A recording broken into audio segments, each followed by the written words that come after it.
to be the guy who's like thinks the documentary is like all about him, because I know it's not. But I don't know. This doesn't define me. I'm not defined by this. You know what I'm saying? Yeah. Yeah. Yeah. Our next performer is a personal favorite of mine. He's very funny and odd. Jake Ratcliffe. Everybody doing tonight? Pretty good? Supporting local comedy and all that? That's good. God bless you. You chose to be here tonight. Think about that. You're obviously the decision makers. I don't know about your judgment.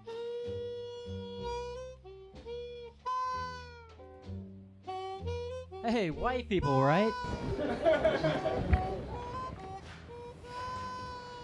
Yeah. This is a racquetball court. We're the only place around here that has a racquetball court.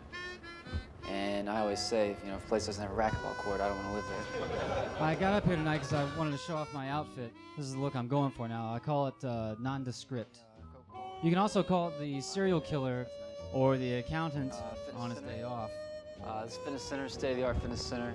All the equipment in here is 2 years old. The oldest, most of it's within 1 year old. Regularly serviced and maintained. No, I'm not gonna do that though, because I'm too nice. As you can see, you got your I'm cardio, so nice, like people think I'm a Mormon. you got That's the how bike, nice I am. ellipticals. I'm like a really as well nice, as free like weights and machines. reasonably attractive Today, guy who supports wide plural variety marriage. of Mormons fitness ruined it for plans. guys like me. Swimming pool. It's got some leaves in it right now, but that's because it's cold out and nobody's really swimming in it. If you look over here, we have a large lake on site. It's encircled by a walking trail. Got a dock on one side, got a gazebo on the other. It's nice. It's a nice little serene place to go and, just think about things, Stand-up comedy. Stand-up comedy, right?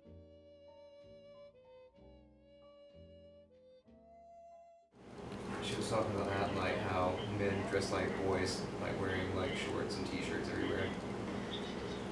Tonight, I don't know if I want to talk about, I don't know if I want to talk about like licking pussy or how much I don't like rednecks. That seems to be like pretty much the two themes that my set is based around. Licking pussy or what else? Either licking pussy or how I don't like rednecks. Saying goodbye to the old roommates. I've bombed before, I will bomb again.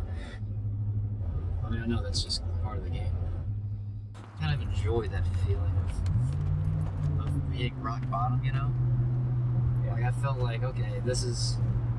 And that one time we were at Sprat, it was open mic, and it's just awful, and I didn't even really stick it out. That's the only thing I regret about that time, is that I didn't fight through it. Regretted quitting, just giving up. But I just gave up. I took myself off. There were other factors. Like, I was really low on sleep, but that's just making excuses.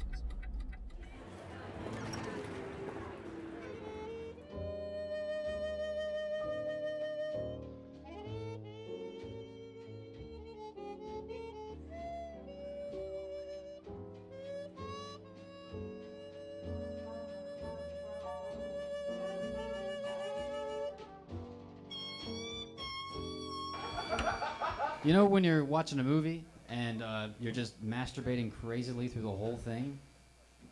And then you see that same movie again later, but this time you're with other people. And you realize, man, Roots is a pretty good movie.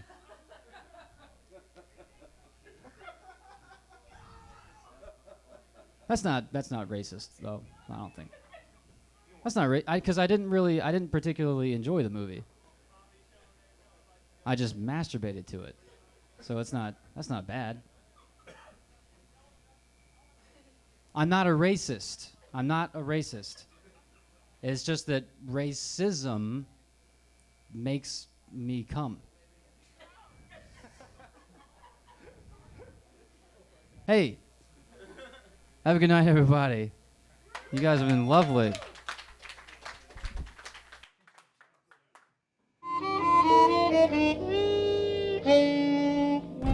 So I usually park at U Square because it's free and it's not really much of a walk.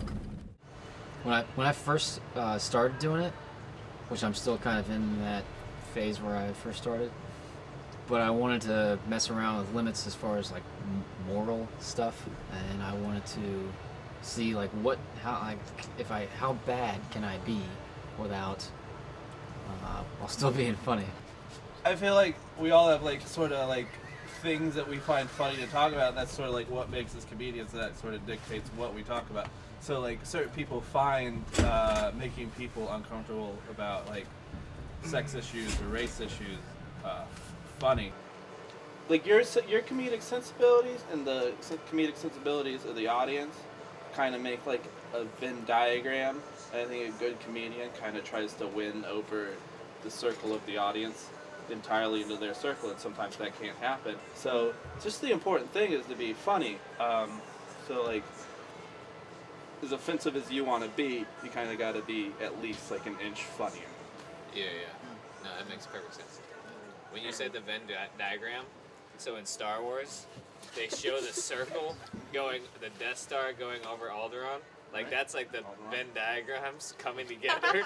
And it's like, when that's perfect, then you blow the shit out of the audience with your jokes. Exactly. Like, that's what I think you're saying. If I make this joke and I think it's funny, and it happens to be dirty or risque or something, I don't feel bad saying it. And I never feel bad saying curse words or anything. I don't feel bad for saying pussy or cunt or fuck or anything because they're just words.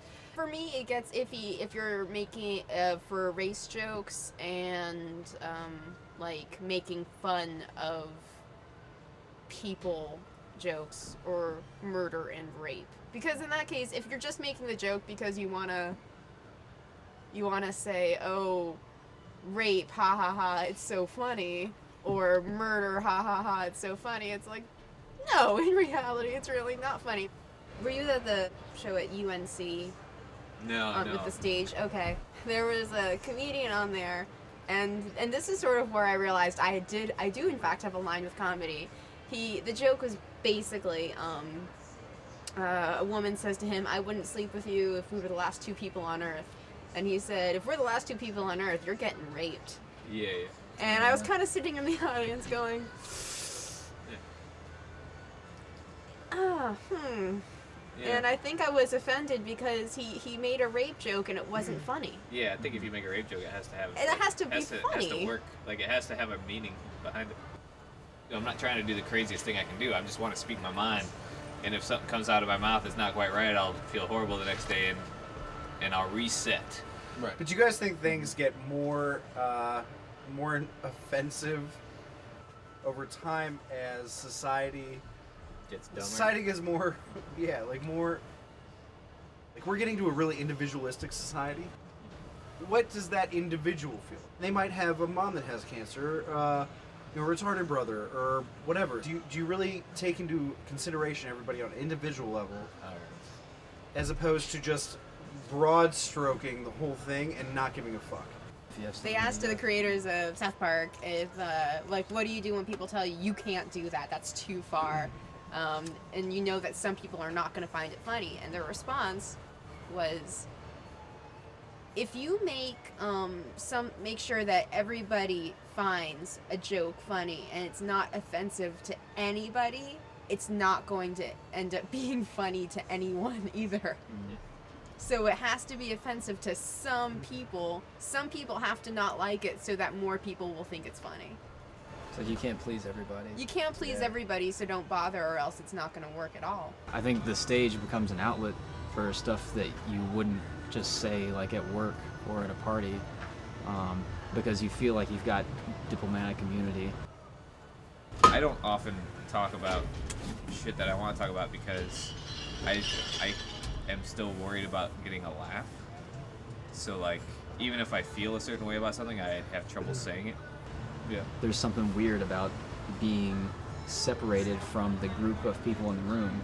Right. I think that makes you able to say stuff that you wouldn't normally say. I mean, I think you get a pass, but like I feel like if I don't get a laugh, then I'm not a comic. Hey Jake. Hey, you know we're going to New York this weekend? Yeah. We're gonna do another stop. We're gonna stop in D.C. and interview somebody else. Really?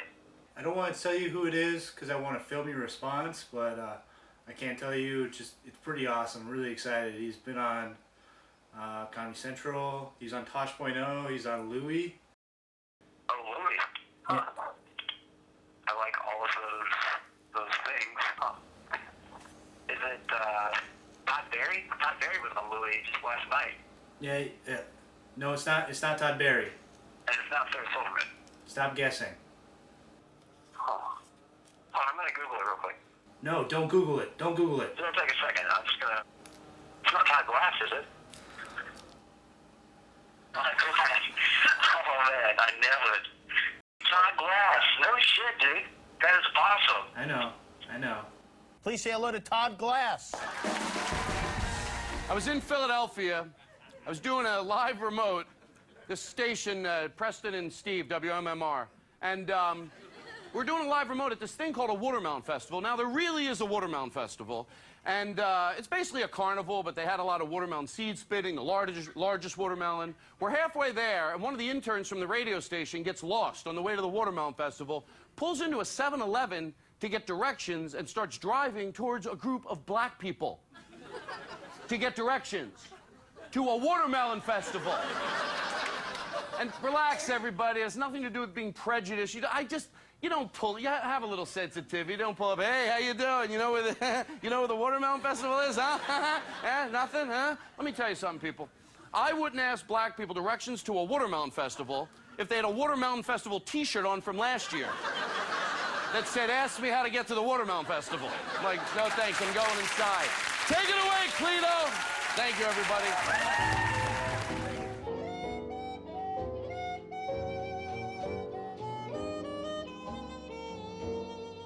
As far as their limitations in comedy, I think comedians should be able to say whatever they want.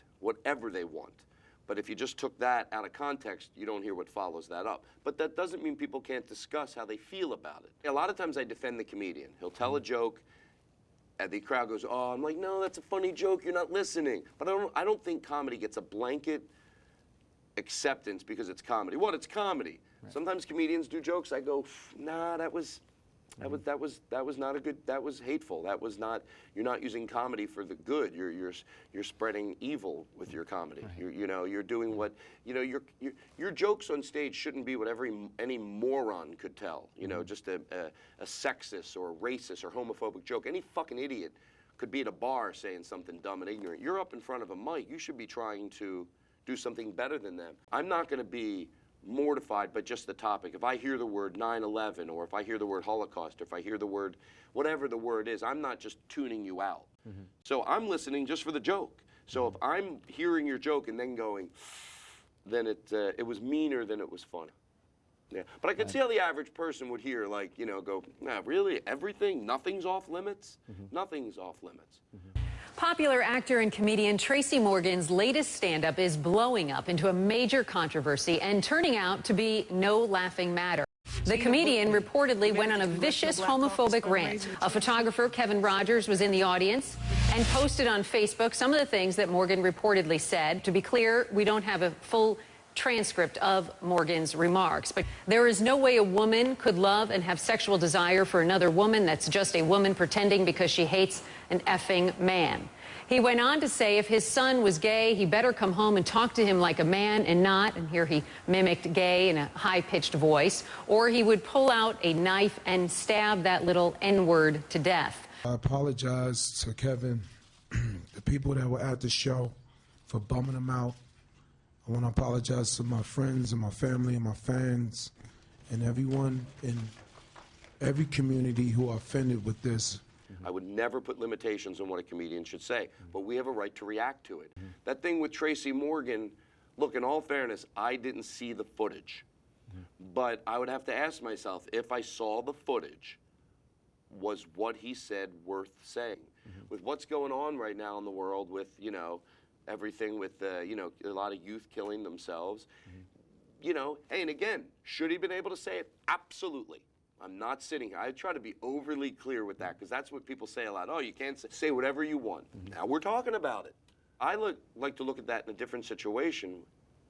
The next morning when he woke up, did he think, yeah, that was necessary to say? Wasn't that something that some fucking idiot could say at a bar? Absolutely. You know, he could have gone the next day on television and said, no, that's the way I feel. Some people say he had to back down because he just had to. I bet he doesn't feel that way. And this is a guess. It's a guess in his favor. I bet if Tracy Morgan was to sit down and say, what would you do if your son came to you? Honestly, no cameras, no nothing. It's me and you in a room. What would you do? You think? I can't imagine he would. I'm giving him the benefit of the doubt here. I don't think he would say, why are you asking me what I would do? I said it on stage. If somebody is racist or sexist or homophobic on stage, and that's the way they're off stage, I almost admire that more. Well, at least you have follow through. But when somebody does jokes on stage and then off stage they go, that's not really the way I feel. That's just, I say that up there. And then I want to go, well, why don't you write a joke that expresses the way you feel?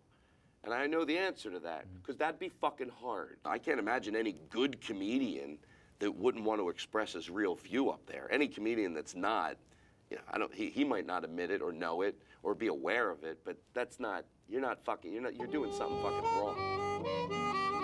God damn, this is just getting sad, isn't it? This is awful.